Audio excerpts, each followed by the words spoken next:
Good morning students. In the earlier video we have talked about pre-independence history of modern Indian education system such as Charles Wood, Wood's Dispatch, Sadler Commission, etc. In this video we will look at the reports, policies, committees that came after 1947, or you can say post-independence reports and committees. But before beginning this video, if you are one of those students preparing for UGC-NET English Literature examination, then you can simply check out our study material on paper 1 as well as on paper 2 for maximum results. Thousands of students have already subscribed to our courses and hundreds of students have already qualified UGC-NET examination. Alright, so now without any further ado, let's begin with this video. In post-independence, three kinds of institutions were established, and they are AICTE, All India Council of Technical Education 1945, for technical education. It got statutory recognition in 1987. The second is UGC, University Grant Commission 1953. For higher education, it got statutory recognition in 1956. And then we have NCERT, National Council of Education Research and Technology, that is 1961 for school education. So from now on, these three institutions, AICTE for technical education, which simply means the science background, like the degrees that are awarded to the engineers that are approved under AICTE approved colleges, colleges and universities. And then we have UGC. We all know that those colleges that are non-technical comes under UGC. You and me have done our post graduation from UGC affiliated or UGC approved colleges. And at last we have NCERT, that is for school education. And now let's look at the commissions that are part of post-independence history of modern education. The first one being Radhakrishnan Commission 1948 to 49. This is also known as University Commission. It was formed on 6th December 1948 under chairmanship of Shri S. Radhakrishnan. It suggested setting of UGC, leadership skill, national citizens' inclination towards national responsibility, formation of rural university and value education were goals of this commission. It also pointed out the lack of education being provided at secondary level, and there is an urgent need of an hour to do something about secondary education as soon as possible. Alright, so remember all these points as it is, whatever I have mentioned in the slideshow. So Radhakrishnan Commission suggested to set UGC, University Grant Commission, and from here the idea of creating UGC, University Grant Commission, began, and it did happen after 8 to 9 years, like in 1953 or 1956 UGC was established. And another point was lack of secondary education, which led to another commission, and that is Mudalyar Commission 1952-1953. This commission is also known as Secondary Commission. It was set up on 23rd September 1952. It is kept on name of Lakshman Swami Mudalyar, who was Vice Chancellor of Madras University. Again, it talked about multi-purpose school and vocational education. And yes, it emphasized on 3+4 rule for secondary and higher education. The next point to remember here is that education and medical facilities to be provided in schools without any discrimination. And the last one being home science and agriculture institutions must be established in villages and made compulsory for girls. Again, there is nothing you can do anything about it. These all are the information, and then you have to mug up it anyhow. You have to mug it, you have to cram all this information. There is nothing conceptual that you can understand, or you can just simply go into examination and attempt the questions. You have to mug up all these things as it is, whatever I am mentioning in these slides. So write down the notes and try to revise that list 8 to 9 times before appearing for the examination. The more you revise, the better your chances is to crack the UGC-NET examination, to score more well in higher education this unit.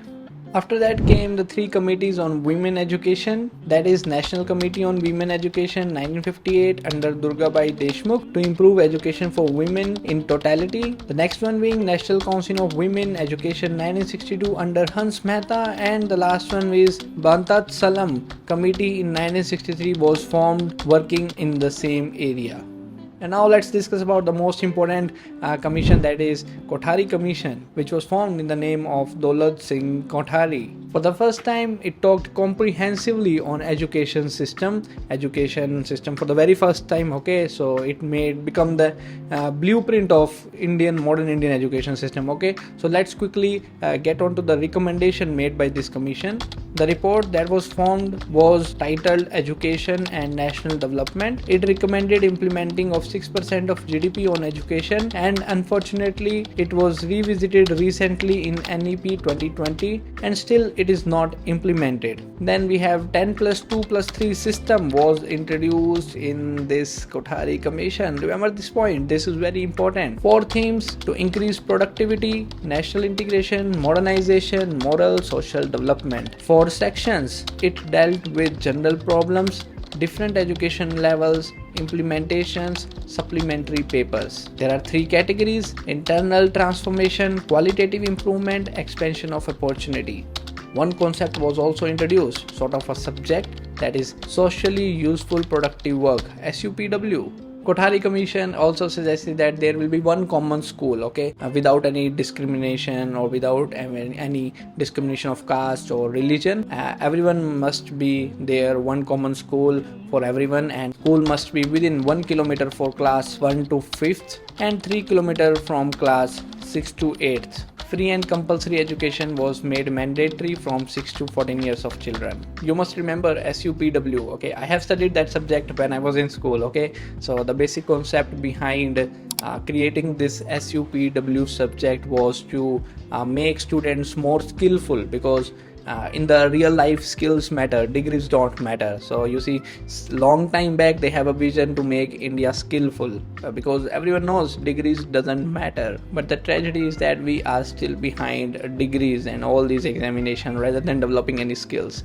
Okay, so another thing that they have established is IES, Indian Education Services, to promote education. Last but not least, you have to remember these points also. 3 language formula was introduced: mother tongue emphasis in primary education, promotion of Divyang students to bring equality in education, value education, along with establishing new universities were the key initiatives too. It took me a lot of time to come up with the detailed video on Radhakrishnan Commission and Kothari Commission from English literature perspective, okay? So I have already made a well-researched video on both of these Kothari Commission as well as Radhakrishnan Commission. I have given the link in the description below, so do not forget to check that out. Then we have NEP 1968.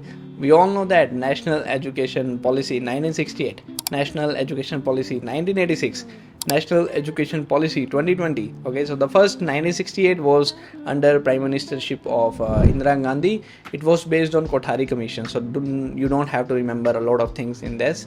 Simply remember that science and technology were given a lot of weightage rather than any other subject. That is sufficient to remember in this. The next one is the Concurrent List 1976. So before 1976, the center maintained all the decision regarding the improvement of education. That was under 25th Amendment. But then a new amendment came, 42nd Amendment. It said that it is not the duty of center only. All the responsibilities must be divided equally between center and state. So center and state must work together for the improvement of education in India. Let's quickly jump onto the National Education Policy of 1986. In 1985, government prepared a report named Challenge of Education, a Policy Perspective. So by the way, just now we have discussed NEP 1968. Okay, so you just flip that 1968 to 86. That will become 1986. So you can remember like that. The first policy came in 1968, the second policy came in 1986, and then we have other policies. Okay, so towards the end of 20th century, this policy came 1986. They want to prepare themselves for 21st century modern education system. Okay, so 10+2+3 scheme was implemented here.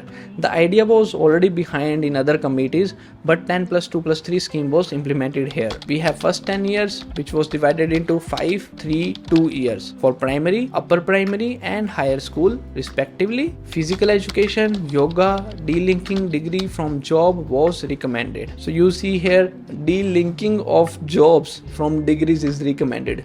still today we link everything on the degrees. Everyone, like for last 20 to 25 years, they were trying to make India skillful, to not to only depend on the degrees.